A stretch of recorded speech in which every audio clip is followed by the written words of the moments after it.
event for the department this spring. Professor Mancia and others have arranged a large number of events for you guys because we like to see you.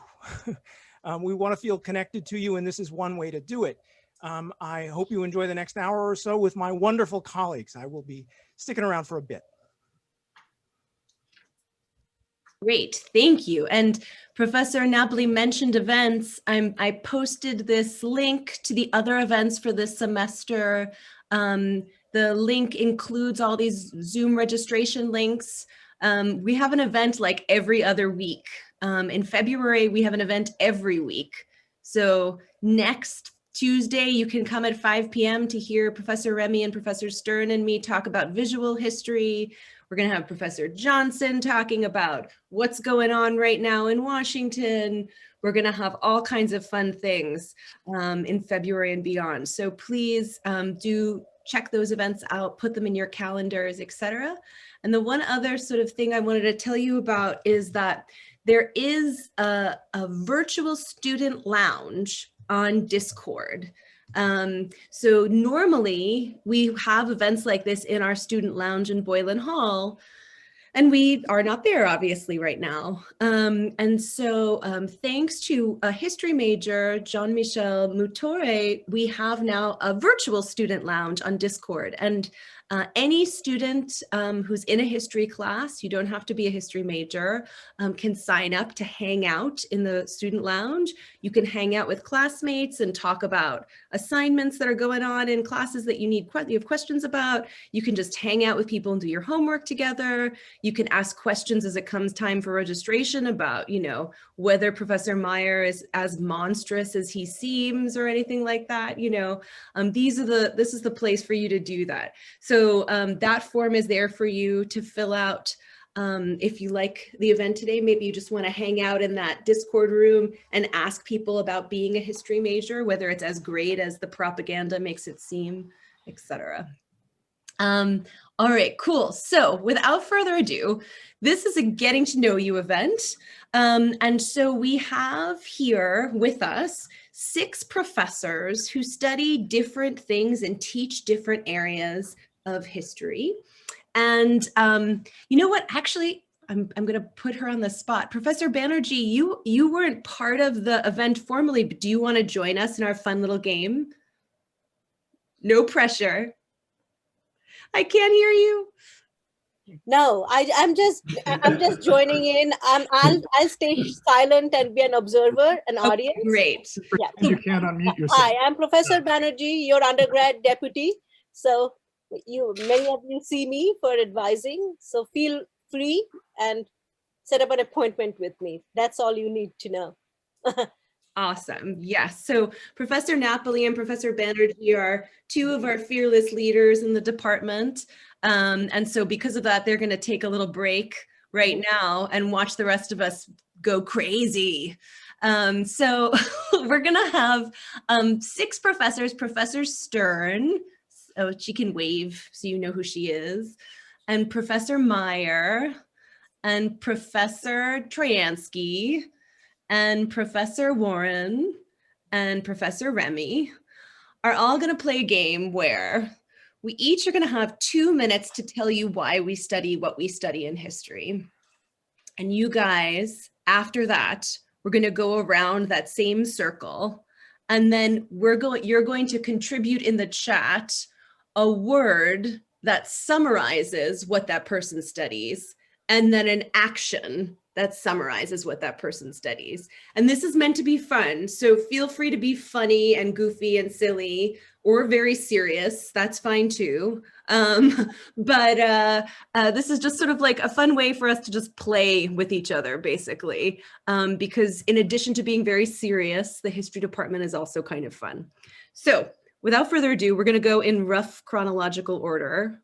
So we'll go Stern, Meyer, Mancia, Troyansky, Remy, Warren, or Warren, Remy, I guess.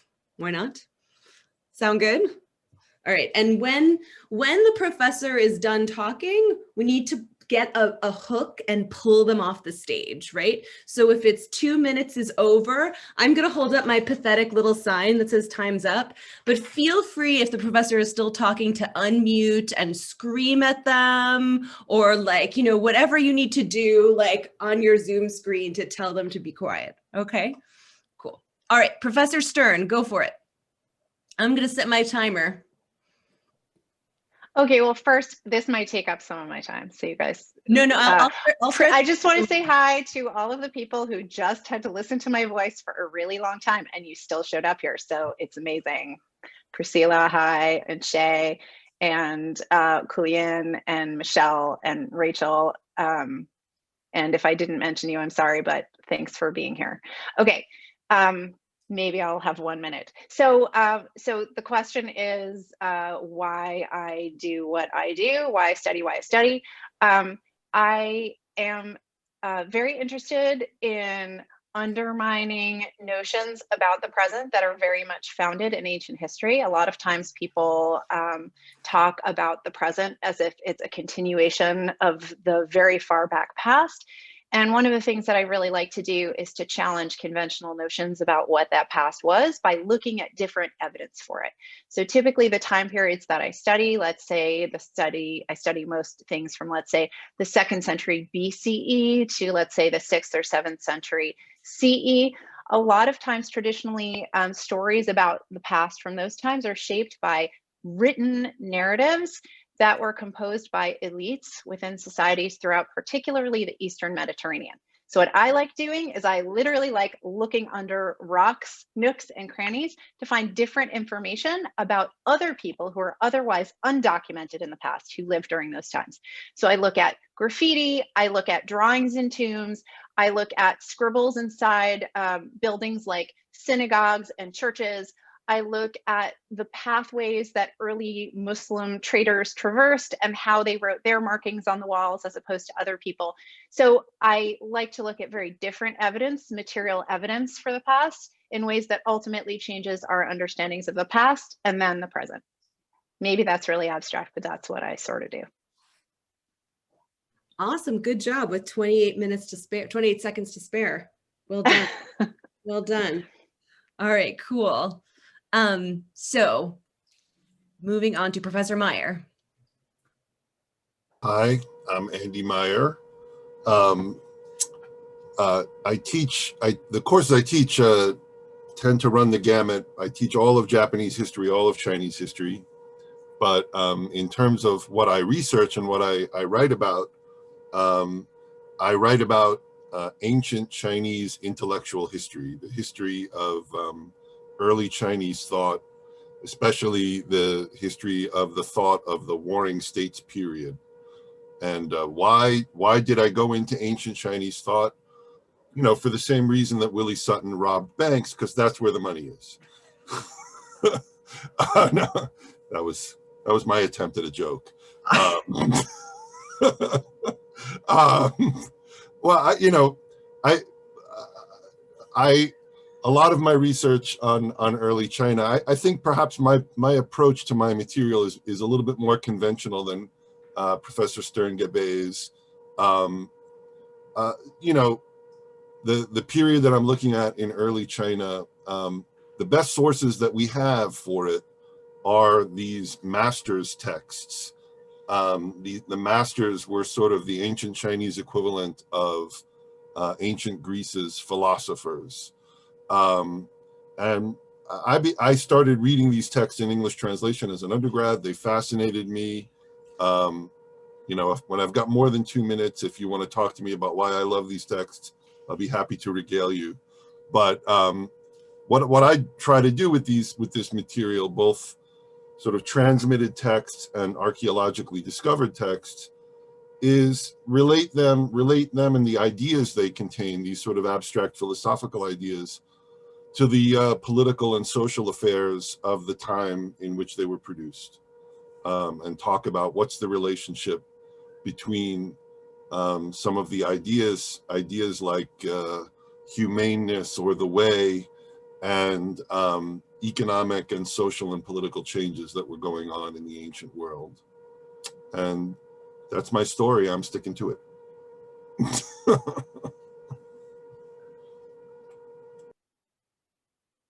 Thank you, Professor Meyer. Okay, I'm going to go now because I'm chronologically next. So I'm Professor Mancia. I'm going to time myself so I don't cheat. Okay. I'm Professor Mancia. I love figuring out what people in the past, not what people in the past did, but what people in the past felt. And so I think that the best way of doing that, the way I like to do it, is by studying the history of religion, because I feel like in the context of religion, you get some essential longing and celebrating and mourning and feeling. And I study that particularly in the Middle Ages in Europe, so from 500 to 1500 CE. And I'm most interested in the Middle Ages, and especially the period before 1100 in the Middle Ages, because it's the time when Christianity is new and hasn't been codified and calcified yet. So people are still experimenting and inventing new rituals and ideas and new understandings of God. And I study monasticism specifically because that's the area in medieval history where that kind of Christianity is the most concentrated. They go to church 8 hours a day, they read all of the theological texts, write all of the liturgies, etc., make the religious art that's made before 1100. So I'm, super interested in the monastery, and I also study the monastery because I think that there's nothing more beautiful than a ruined monastic church. So I just like hanging out in old stones.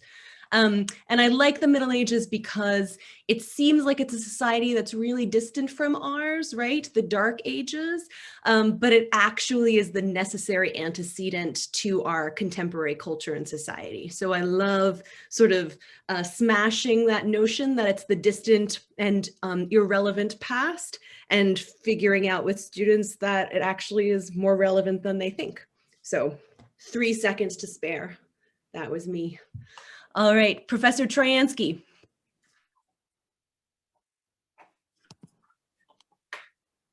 Okay, thanks. Good to see Shay from last semester and Salima from this semester and everybody else. So I write in 2 areas. One, French history, and the other, the history of aging and the aged. And the interest in French history may well go back to the fact that I grew up in Brooklyn in a family that was looking to Europe a lot.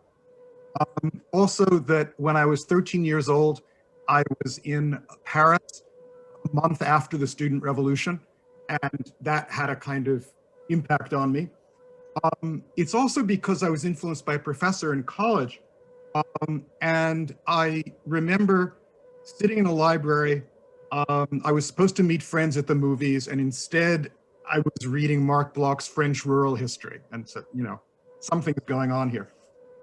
On the aging, in part, it goes back to a kind of gap that existed in the history of the family in the ages of life. In part, it had to do with a recognition of demographic aging, the way that's constituted as a social problem. In part, it probably goes back to my relationship with my grandparents. But anyway, the French history and the aging come together in a current book manuscript, which is called Entitlement and Complaint, Ending Careers and Reviewing Lives in Post-Revolutionary France. And I look at careers and sense of self among magistrates and employees of the Ministry of Justice, running from before the French Revolution, through the Revolution, Napoleon, Restoration, all the way down to the mid-19th century. And I've got about 500 people who document every step of their careers, talk about their families and their role in the French state. And they justify their pensions. And I'm interested in how they constitute their careers retrospectively in a kind of system that looks like the modern welfare state system. Yet it's also about how they think of themselves in a historical and political universe where somebody who votes to execute the king claims to be a friend of the royal family. I'll stop there. All right, well done. We are doing great job on the 2 minutes, guys. All right, Professor Warren. No, yes, Professor Warren. Okay, well, I didn't really know I was going to talk about why. The why, about 1986, I was a math teacher, teaching math in middle school, and I was playing with computers, and I bought my first computer. And about a year later, I got my first word processor. And I just needed things to type. So I went and got a degree in history. Now, what I'm working on, if you look at my, my bio statement online, it declares that I'm a historian of medicine and public health. But more specifically, I'm interested in those places where culture, health, and environment, especially the built environment, which means our homes and workplaces, towns and cities, where they intersect in really interesting ways. Much of my scholarship on the history of the environment and health focuses, most of the scholarship, not my scholarship, most scholarship focuses on things that are obviously wrong in the environment. Poisonous paints, factory fumes, air pollution. My first book was a history of lead poisoning, and that fits squarely in that tradition. Now, though, I'm working on a big project about how we came to spend more time indoors, and how the retreat from the outdoors was unprecedented in human history. And so unlike studies of poisons and industrial accidents, most of what I'm exploring now involves the environment functioning pretty much as it was supposed to do, as it was designed to do. And yet up come the problems that rise anyway. So, our retreat from the lions, the tigers, and the bears and other dangers of the natural world, that retreat was supposed to make us safer. But indoor life is a mixed blessing. Now, vitamin D deficiency is one direct consequence of indoor life. Its most glaring consequence is the softening of the bones in growing children that leads to a set of symptoms known as rickets. Rickets was just going to be a small story in that big book, but the more I learned about the history of rickets, the more I knew that its story needed its own venue. So now I'm writing a book on the history of vitamin D deficiency and rickets. It's a story that brings environment, race, government, dietary practice, science and medicine, all those things into a complicated mess that I hope to write into a book people will want to read. That's it. I went over. Thank you. Professor Warren, in your indoors book, is the last chapter going to be about COVID? At the rate I'm going, hopefully we will have all forgotten COVID. Sounds great. Okay, Professor Remy, last but not least. Hi, everyone. I'm going to apologize if you hear any construction noise. It's a big project on my street. It's great to be here. I love these events. I love connecting with students and also my colleagues, especially in these circumstances. This is my 20th year at Brooklyn College. This has been, teaching here has been the great professional privilege of my life. One of the things about it is one of the great things about it is this is a small department, but the range of approaches, not just the topics and time periods, but the range of approaches, the range of methodologies is really striking. And that's a great thing for me as a scholar, for my own selfish reasons, but more to the point, it's to your benefit. I'm speaking to the students, particularly, despite our relatively small size. Okay, I'll say something about myself. I'm a scholar of modern European and German history. I've worked most extensively on the period of National Socialism and after. More generally, what I'm interested in is how we use and misuse the past in the present. So in some ways, I'm a little bit connected to the way my colleagues approach the past. Another way to put it is I'm interested in collective and individual memory. My first two books dealt with how interpretations of the Nazi period after the Nazi period line up against what we can reliably know about what happened in that period, the regime, Adolf Hitler, the multiple genocides of the regime, the war.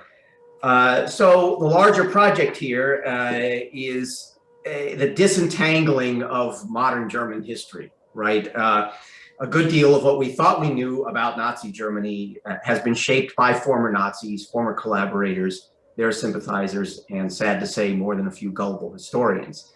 So disentangling is what I find myself drawn to most frequently. Sorry, I went 6 seconds over.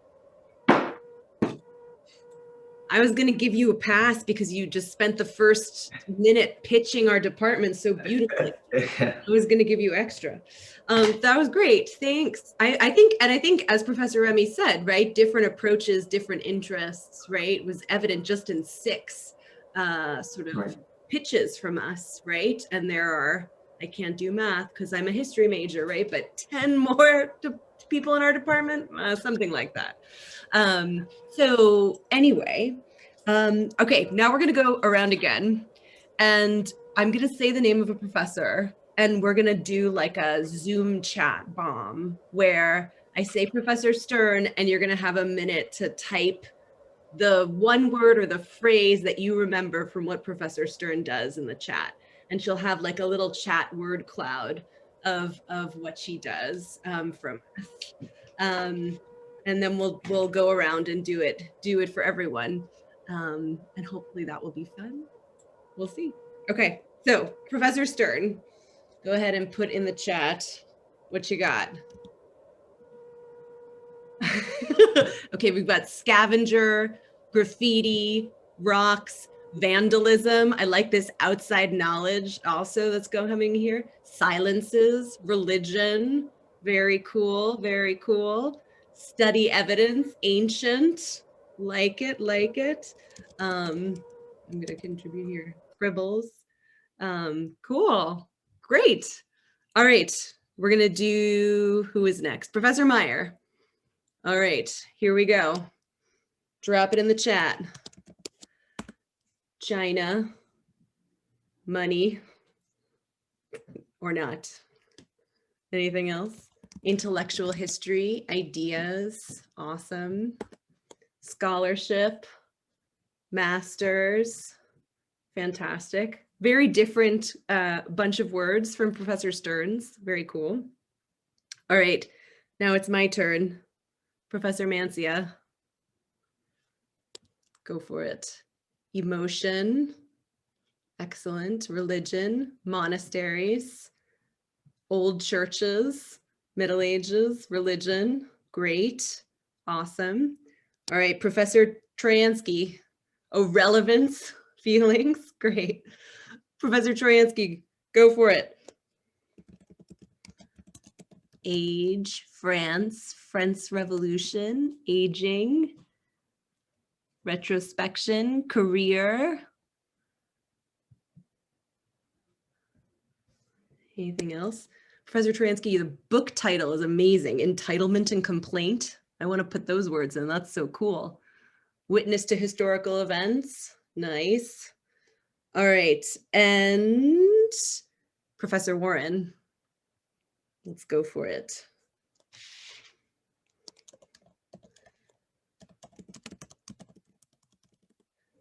Rickets, environment, health, diseases. Awesome. Poison, yikes. Vitamin D. Awesome. What is AC, Professor Troyansky? Oh, like air conditioning. Air conditioning. Yeah. Oh, great. Yes. Awesome. Okay, cool. And Professor Remy, here we go.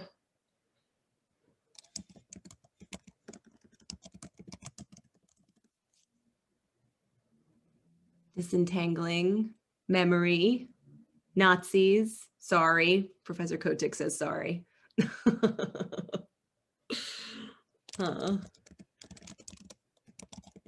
Awesome. Yeah, I say misuse of past. Professor Troyansky says uses of past. Cool. Awesome. And I think that that all makes the point, right? Misinterpretation. This makes the point that Professor Remy was saying, right? Like you in taking classes with historians, right? Not gullible historians, right? But historians, you get to learn about all these different time periods in history, but also in how to approach them in completely different ways. So even if Professor Warren was teaching the Middle Ages, he would teach it from a completely different perspective from me, from a completely different perspective from Professor Remy, etc. 20 years at BC, child historian. Nice, Professor Warren, excellent. All right, cool. So what we can do now is, I think we're just gonna sort of, well, I think we can leave it up to the students to vote here. Do you guys, I was going to sort of put us all in breakout rooms, put the professors in breakout rooms that you could select into. So if you wanted to sort of visit with a professor or talk to a professor, you could. Oh, thank you, Robert.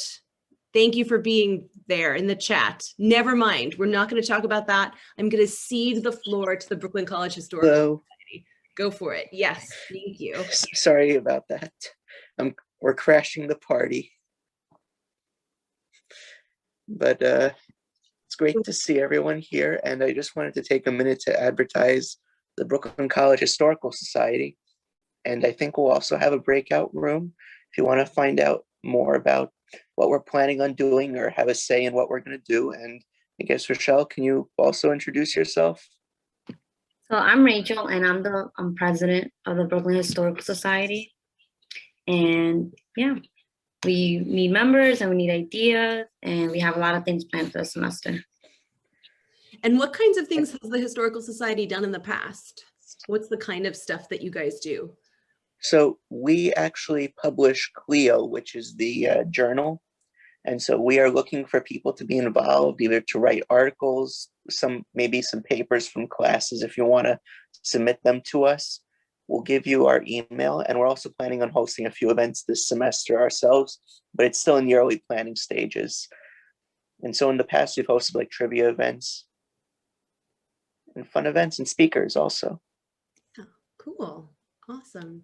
Well, thank you guys. And the Historical Society often posts announcements through the History Department Twitter page, but do you guys have your own social media stuff for contact emails or anything like that? We do have our own email, but I'm going to put it in the chat for everyone.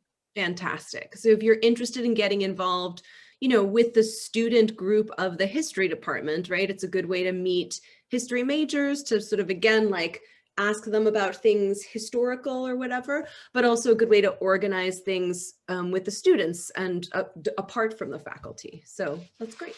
Cool. All right. So now I'm going to